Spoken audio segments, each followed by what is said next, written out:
ಕೋಮುದಳ್ಳೂರಿಯ ಕೇಂದ್ರ ಸ್ಥಾನವಾಗ್ತಾ ಇದೆಯಾ ಮಂಡ್ಯ ಅನ್ನೋ ಪ್ರಶ್ನೆ ಹುಟ್ಕೊಳ್ತಾ ಇದೆ. ಕರಾವಳಿಯನ್ನೂ ಮೀರಿಸುವಂತಿದೆ ಇತ್ತೀಚಿನ ಪ್ರಕರಣ. ಮಂಡ್ಯ ಕೋಮುದಳ್ಳೂರಿಯ ಕೇಂದ್ರ ಸ್ಥಾನವನ್ನ ಪಡ್ಕೊಳ್ತಾ ಇದೆ ಅನ್ನುವಂಥದ್ದು ನಿಜವಾಗ್ಲೂ ಆಶ್ಚರ್ಯ. ಕರಾವಳಿಯನ್ನೂ ಮೀರಿಸುವಂತಿದೆ ಇತ್ತೀಚಿನ ಕೆಲವು ಪ್ರಕರಣಗಳು.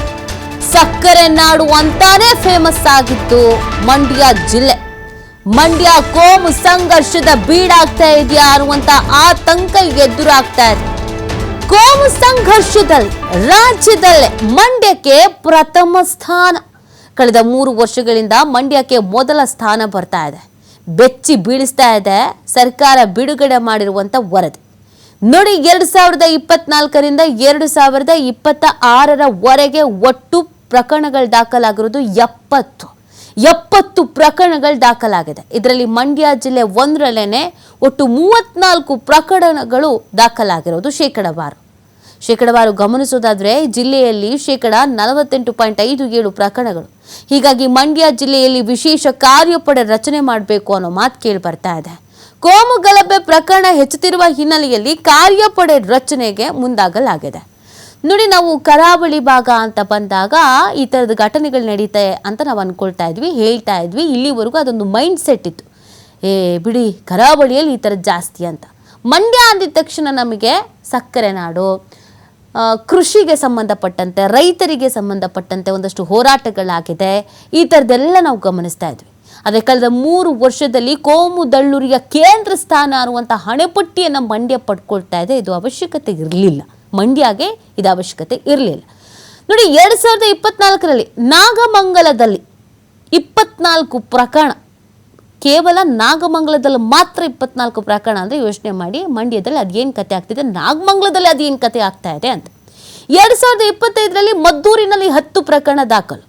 ಗಣೇಶ ಮೂರ್ತಿ ಮೆರವಣಿಗೆ, ಹಿಂದೂ ಕಾರ್ಯಕರ್ತರ ಶೋಭಯಾತ್ರೆ ಸೇರಿದಂತೆ ವಿವಿಧ ಸಂದರ್ಭದಲ್ಲಿ ನಡೆದಿರುವಂಥ ಪ್ರಕರಣಗಳು.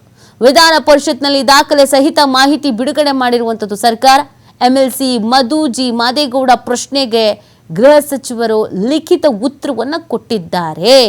ನೋಡಿ, 2024ರಲ್ಲಿ ನಾಗಮಂಗಲ ಒಂದರಲ್ಲೇನೆ 24 ಪ್ರಕರಣಗಳು ದಾಖಲಾಗಿರೋದು. ಇದೀಗ ಅಗ್ರಸ್ಥಾನ, ಪ್ರಥಮ ಸ್ಥಾನವನ್ನು ಪಡ್ಕೊಂಡು ನಿಂತಿದೆ ಮಂಡ್ಯ. ಯಾವುದರಲ್ಲಿ? ಕೋಮುದಳ್ಳೂರಿಯ ಕೇಂದ್ರ ಸ್ಥಾನ. ಕೋಮು ಗಲಭೆಗಳೆಲ್ಲ ಆಗತ್ತಲ್ಲ, ಅದಕ್ಕೆ. ಯಾಕೆ ಈ ಥರ ಆಯಿತು ಗೊತ್ತಿಲ್ಲ. ನಾವು ಈ ಹಿಂದೆ ಈ ಕೋಮು ಗಲಭೆಗಳು ಅಂತ ಬಂದಾಗ ಕರಾವಳಿ ಭಾಗವನ್ನು ನೆನಪಿಸ್ಕೊಳ್ತಾ ಇದ್ವಿ, ಅಲ್ಲೆಲ್ಲ ಜಾಸ್ತಿ ಆಗತ್ತೆ ಅಂತ. ಮಲೆನಾಡು ಭಾಗವನ್ನು ನೆನಪಿಸ್ಕೊಳ್ತಾ ಇದ್ವಿ, ಅಲ್ಲೆಲ್ಲ ಜಾಸ್ತಿ ಆಗತ್ತೆ ಅಂತ. ಈಗ ಮಂಡ್ಯನೇ ಆ ಸ್ಥಾನವನ್ನು ಭರಿಸ್ತಾ ಇದೆ, ತುಂಬ್ತಾ ಇದೆ ಅನ್ನೋದು ಇದು ಒಳ್ಳೆ ರೀತಿ ಬೆಳವಣಿಗೆನಾ? ಯಾಕೆ ಈ ಥರ ಆಗ್ತಾ ಇದೆ? ಇಲ್ಲಿ ಯಾರೋ ಕುಮ್ಮಕ್ಕು, ಇನ್ಯಾರೋ ಬೇಳೆ ಬೇಯಿಸ್ಕೊಳ್ಳೋದು, ರಾಜಕೀಯದವ್ರದ್ದು ಬೇಳೆ ಬೇಯಿಸ್ಕೊಳ್ಳೋದು, ಇದಕ್ಕೆ ಈ ಥರದೊಂದು ಸ್ಥಾನಮಾನ ಬೇಕಾಗಿತ್ತಾ ಅನ್ನೋ ಪ್ರಶ್ನೆ. ಮಾಹಿತಿ ನೀಡ್ತಾರೆ ನಮ್ಮ ಪ್ರತಿನಿಧಿ ಶಶಿಕುಮಾರ್. ನಾವು ಮಂಡ್ಯ ಅಂದ ತಕ್ಷಣ ಹಲವಾರು ಹೋರಾಟಗಳನ್ನು ನೋಡಿದ್ದೀವಿ, ನೀರಿಗಾಗಿ, ಕೃಷಿಗಾಗಿ, ರೈತರ ಪರವಾಗಿ, ಸಾಹಿತ್ಯದ ಪರವಾಗಿ. ಆದರೆ ಈ ಕೋಮು ಗಲಭೆಯಲ್ಲೂ ಪ್ರಥಮ ಸ್ಥಾನ ಅಂದಾಗ ನಿಜವಾಗ್ಲೂ ಆಶ್ಚರ್ಯ ಆಗುತ್ತೆ. ಸಕ್ಕರೆ ನಾಡಿಗೆ ಇದೊಂದು ಹಣೆಪಟ್ಟಿ ಬೇಕಿತ್ತಾ ಅಂತ. ನಿಜವಾಗ್ಲೂ ನೀತಿ, ಈ ಒಂದು ರೀತಿಯ ಒಂದು ಆತಂಕದ ವರದಿಯನ್ನ ರಾಜ್ಯ ಸರ್ಕಾರವೇ ಬಿಡುಗಡೆ ಮಾಡಿರ್ತಕ್ಕಂಥದ್ದು. ಅಂದ್ರೆ ಇತ್ತೀಚೆಗೆ ಕಳೆದ 2024ರಿಂದ ಇಲ್ಲಿವರೆಗೂ ಕೂಡ ನಡೆದಿರ್ತಕ್ಕಂಥ ಸಾಕಷ್ಟು ಒಂದು ವಿಚಾರಗಳಿರ್ಬೋದು, ಘರ್ಷಣೆಗಳಿರ್ಬೋದು, ಅದರಲ್ಲೂ ಕೂಡ ಗಣಪತಿ ಮೂರ್ತಿ ಮೆರವಣಿಗೆ ಇರ್ಬೋದು, ಅಥವಾ ಇತರೆ ಸಣ್ಣ ಪಟ್ಟ ಒಂದು ಸೌಹಾರ್ದಯುತವಾಗಿ ನಡೀತಕ್ಕಂಥ ಶಾಂತಿ ಏನು ಶೋಭಾಯಾತ್ರೆಗಳಿರ್ಬೋದು, ಇಂಥ ಸಂದರ್ಭಗಳಲ್ಲಿ ನಡೆದಿರ್ತಕ್ಕಂಥ ಗಲಭೆಗಳು, ಘರ್ಷಣೆಗಳನ್ನ ನೋಡಿದಾಗ ಮಂಡ್ಯ ಜಿಲ್ಲೆ ರಾಜ್ಯದಲ್ಲೇ ಪ್ರಮುಖವಾಗಿ, ಅದರಲ್ಲೂ ಕೂಡ ಮೊದಲ ಸ್ಥಾನದಲ್ಲಿದೆ ಅಂತಾನೆ ಕೂಡ ಒಂದು ಆತಂಕದ ವರದಿಯನ್ನ ರಾಜ್ಯ ಸರ್ಕಾರ ಬಿಡುಗಡೆ ಮಾಡಿರ್ತಕ್ಕಂಥದ್ದು. ಒಂದು ಕರಾವಳಿಯ ಭಾಗಗಳಿಗೆ ಮೀಸಲಾಗಿದ್ದಂತ ಈ ಒಂದು ಕೋಮುದಳ್ಳೂರಿ ಇದೀಗ ಮಂಡ್ಯಕ್ಕೂ ಕೂಡ ಕಾಲಿಟ್ಟಿರ್ತಕ್ಕಂಥದ್ದು ಸಾಕಷ್ಟು ಆತಂಕಕಾರಿ ಬೆಳವಣಿಗೆಯನ್ನ ಹುಟ್ಟು ಹಾಕಿರ್ತಕ್ಕಂಥದ್ದು. ಯಾಕಂತ ಹೇಳಿದ್ರೆ, ಒಂದು ರೀತಿನಲ್ಲಿ ನೀವಾಗ್ಲೇ ಹೇಳದಂತೆ ಕುವೆಂಪು ಅವರು ಪ್ರೀತಿಸಿದಂತ ಜಿಲ್ಲೆ ಮಂಡ್ಯ, ಅದರಲ್ಲೂ ಕೂಡ ಹೋರಾಟ ಇರಬಹುದು, ಸಾಕಷ್ಟು ಒಂದು ಮೊದಲುಗಳಿಗೆ ಪ್ರಥಮವಾಗಿರ್ತಕ್ಕಂಥ ಮಂಡ್ಯ ಜಿಲ್ಲೆ ಇದೀಗ ಕೋಮುದಳ್ಳೂರಿಯಿಂದ ಬೇಯ್ತಿರ್ತಕ್ಕಂಥದ್ದು ಸಾಕಷ್ಟು ಆತಂಕಕಾರಿಯನ್ನ ಹುಟ್ಟು ಹಾಕಿರ್ತಕ್ಕಂಥದ್ದು. ಈ ಒಂದು ಘಟನೆಯಲ್ಲಿ ಸಾಕಷ್ಟು ಒಂದು ವಿಚಾರಗಳು ಕೂಡ ಬೆಳಕಿಗೆ ಬಂದಿರತಕ್ಕಂಥದ್ದು. ಅಂದ್ರೆ 2024ರಿಂದ 26ರವರೆಗೆ ರಾಜ್ಯದಲ್ಲಿ ಒಟ್ಟು ಪ್ರಕರಣಗಳು ದಾಖಲಾಗಿರ್ತಕ್ಕಂಥದ್ದು. ಅದರಲ್ಲಿ ಮಂಡ್ಯ ಜಿಲ್ಲೆ ಒಂದರಲ್ಲೇ 34 ಪ್ರಕರಣಗಳು ಈ ಒಂದು ಕೋಮು ದಳ್ಳೂರಿಗೆ ದಾಖಲಾಗಿರ್ತಕ್ಕಂಥದ್ದು. ಅದರಲ್ಲೂ ಶೇಕಡಾವಾರು ಗಮನಿಸೋದಾದ್ರೆ ಜಿಲ್ಲೆಯಲ್ಲಿ 48.57 ಪ್ರಕರಣ ದಾಖಲಾಗಿದ್ರೆ ನಾಗಮಂಗಲ ಒಂದರಲ್ಲೇ ಅಂದ್ರೆ 2024ರಲ್ಲಿ ಗಣೇಶ ಮೂರ್ತಿ ಸಂಬಂಧಪಟ್ಟಂತೆ ಒಂದು ಕೋಮು ಘರ್ಷಣೆ ನಡೆಯುತ್ತೆ.